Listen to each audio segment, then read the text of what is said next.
بسم اللہ الرحمن الرحیم۔ سامعین کرام، روزے دار پر اللہ تبارک و تعالیٰ کی خاص رحمتیں نصیب ہوتی ہیں۔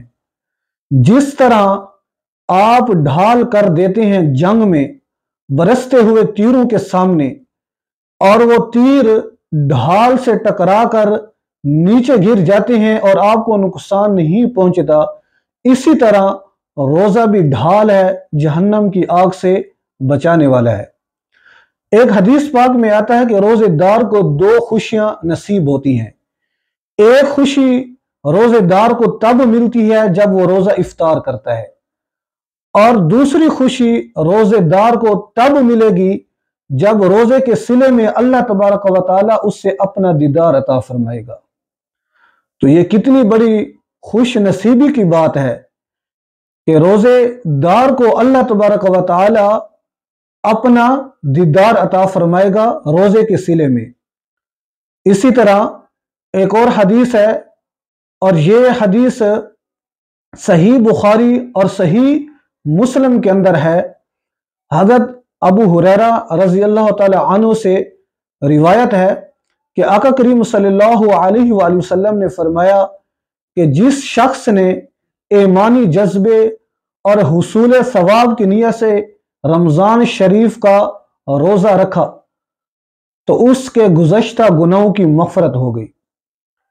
اسی طرح ایک اور حدیث ہے، حضرت ابو سعید خدری رضی اللہ تعالی عنہ سے روایت ہے کہ آقا کریم صلی اللہ علیہ وآلہ وسلم نے فرمایا کہ جس شخص نے رمضان شریف کا روزہ رکھا اور اس کی حدود کو پہچانا اور جن چیزوں سے پرہیز کرنا چاہیے ان سے پرہیز کیا تو یہ روزہ اس کے گزشتہ گناہوں کا کفارہ ہوگا۔ یہ روزہ اس کے گزشتہ گناہوں کا کفارہ ہوگا۔ اسی طرح ایک اور حدیث ہے، اور یہ حدیث بھی صحیح بخاری اور صحیح مسلم کے اندر حدیث ہے۔ حضرت سہل بن سعد رضی اللہ تعالی عنہ فرماتے ہیں کہ آقا کریم صلی اللہ علیہ وآلہ وسلم نے ارشاد فرمایا کہ جنت میں ایک دروازہ ہے جس کا نام باب الریان ہے، اور وہ جو دروازہ ہے اس دروازے سے روزے داروں کو بلایا جائے گا۔ خاص طور پر جو روزے دار ہوں گے، روزے داروں کو اس دروازے سے پکارا جائے گا کل قیامت کے دن۔ تو روزے دار اٹھیں گے اور وہ سب کے سب اس دروازے سے جنت کے اندر داخل ہو جائیں گے، اور اس دروازے سے روزے داروں کے علاوہ کوئی اور داخل نہیں ہو سکے گا۔ جب یہ سارے روزے دار داخل ہو جائیں گے جنت کے اندر تو یہ دروازہ بند کر دیا جائے گا، اس سے کوئی اور داخل نہیں ہو سکے گا۔ تو سامعین کرام، کتنی بڑی خوش نصیبی کی بات ہے روزے دار کے لیے کہ اللہ تبارک و تعالی اسے خاص طور پر نوازے گا۔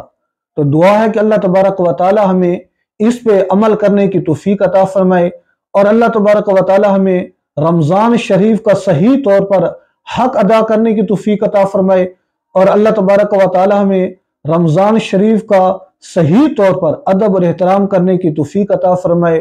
وآخر دعوانا ان الحمد للہ رب العالمین۔